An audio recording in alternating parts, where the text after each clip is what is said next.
Hey guys! So while my Trans Siberian trip across Russia ended almost 2 months ago now, I still have a few videos about Russia and about my Trans Siberian trip that I wanted to make and share with you guys.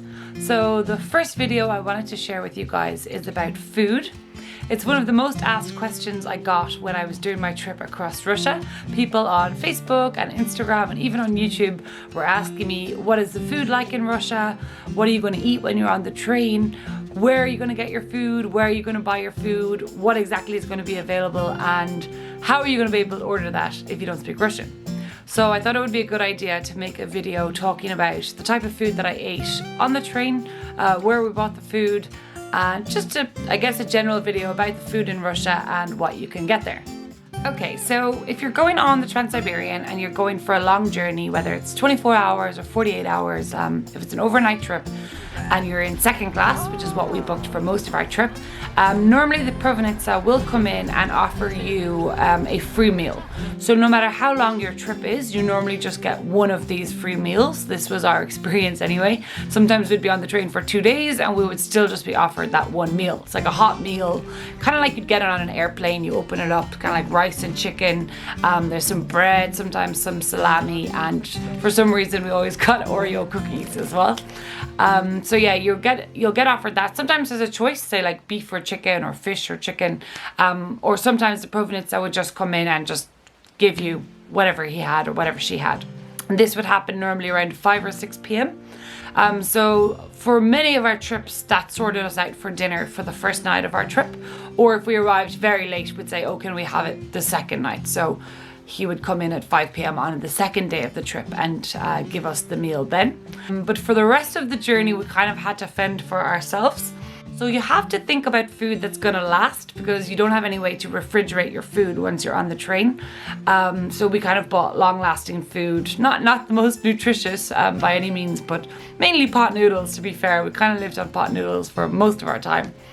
And we also bought lots of junk food, like chocolate, crisps, penny sweets. One thing that you definitely need is coffee and tea. Even if you don't drink a lot of coffee and tea normally, it's a really nice way to pass the time on the train. There's this big hot water machine right at the end of your carriage, and so you can kind of go out throughout the day and get some coffee, get some tea, get some hot chocolate.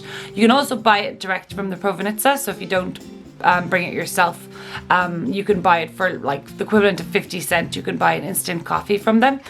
And at the very start of the journey, they will give you this lovely glass cup. It's kind of like a glass inside this, what looks like a silver holder, and it's got a really nice handle on it. I feel like it's almost like a symbol of the Trans Siberian. Everyone always loves these glasses. So you have it for the entire duration of the trip. Then you must be sure to wash it out and give it back to the Provinitsa before you get off the train.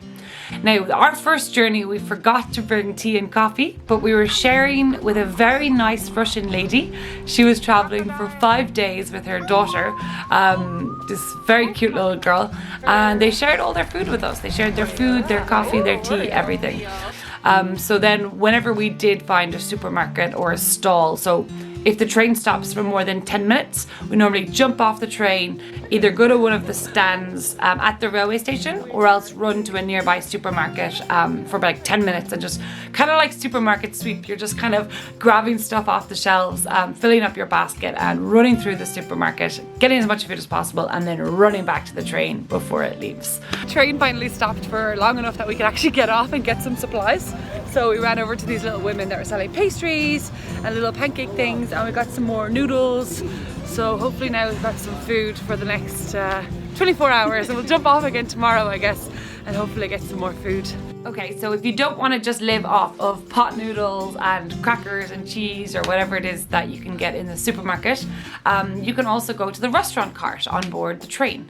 Now the problem is there isn't always a restaurant cart, which is what we learned on the final 3 days of our trip, the longest part of our trip. We got on, we hadn't done any shopping because we were stupid. We thought there would be a restaurant cart, there wasn't. So we ended up having really no food for the first 24 hours, living off of crisps and pot noodles from the Provinitsa. You don't look very happy. What's wrong? I'm on the stupidest train ever. And I couldn't get us any food and we didn't buy any because they always gave us food. so there's not always a restaurant cart on all the trains. You can actually check apparently online, so you can see the number of your train, and that will tell you kind of how simple or how luxurious the train will be, and it will also tell you whether there's a restaurant cart. We didn't know that beforehand, but we know it now, so I'm letting you guys know. So yeah, you can check that beforehand, and the thing is, the more expensive your ticket, the better your train is going to be. So we didn't realize this, so one of our tickets was really cheap. We just thought, cool, cheap ticket, but it turned out it was a really old train. We didn't have plug sockets inside of the cabin, and we didn't have a restaurant cart. So you get what you pay for when it comes to trains in Russia. Okay, so when we did go to the restaurant cart, the few times that there was one, the menu was actually quite good. There was like different meat dishes. You could get breakfast like scrambled egg on toast, different sandwiches, pasta. There was different salads like Greek salad, and French fries, which took like an hour for them to cook. The Russian people we talked to did say they thought that the food was very expensive in the restaurant cart. I didn't think it was too bad, but I guess if you're coming from Ireland or USA or Canada or some Western country, it might not feel as expensive for you. So it is a good option if there is a restaurant cart. And we used to kind of go hang out there a lot because the cabins are really small and there's 4 people in each cabin, or, you know, up to 30 or 40 people if you're in the 3rd class. So it's quite nice to go down to the restaurant cart and have somewhere to kind of hang out. We would just kind of work away on our computers for a while, drink some beers, talk to whoever else is there. Now, most of the time the restaurant carts were quite empty, but one of the times we went in and it was crazy busy. We barely found a table to sit down at. It almost felt like there was a party going on, and it was all foreigners. So there was all Americans and Canadians, and everyone was drinking beer and having a great time. And honestly, it was a really good atmosphere. It was really fun. But yeah, I think that only happened once, and the rest of the time it was quiet. So some of the time as well, I wanted to mention is that we would get off the train and there'd be these old ladies there selling like these Russian dumplings and little pastries and sometimes like croissants, bread things, like things that they would make themselves, mainly dumplings. Those were the best days. You jump off, you see the old ladies, the babushkas, you run towards them and buy whatever they have, and you're guaranteed to have a really delicious lunch and super cheap as well. Now, when we got off the train at like Kazan, Perm, Yekaterinburg, Irkutsk, Vladivostok, so whenever we got off at a city, often we would actually eat international food. There was a lot on offer. Like I remember we went to a Vietnamese pho place in Perm, and we went to a dumpling restaurant in Kazan. We went to a really international cafe in Yekaterinburg. We didn't understand anything on the menu, so we got out our phones and we used the Google Translate app. So as you can see, the menu is all in Russian. So you just get your phone, Google Translate.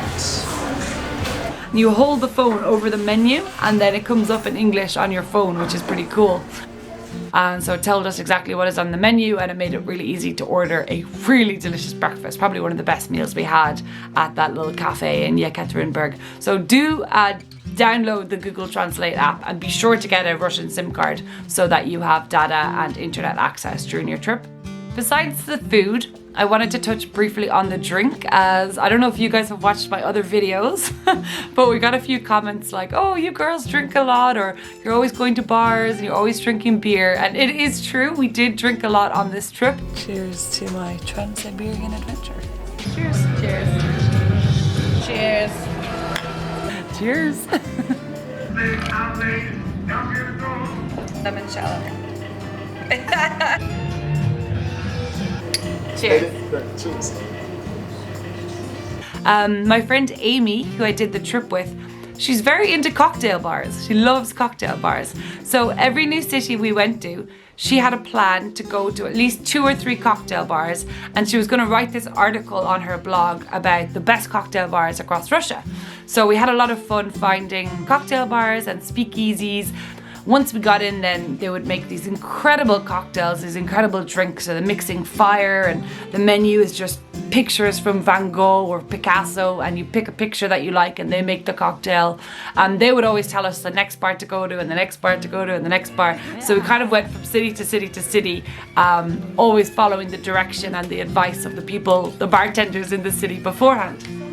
So A lot of people do think, oh, the Trans-Siberian, it's like the vodka train and people are kind of guzzling vodka the whole way across Russia. Now, it's not really like that. People on the train don't really drink. A few foreigners and a few locals will have a few beers, but not really. You don't see a lot of people drinking on the Trans-Siberian. But we kind of did drink our way across Russia, but just not on the train. We just went, whenever we got off the train, we'd go to bars and cool places. And then when we get back on the train, we would chill out, read a book, relax, and maybe have 1 or 2 beers. But yeah, an altogether amazing journey.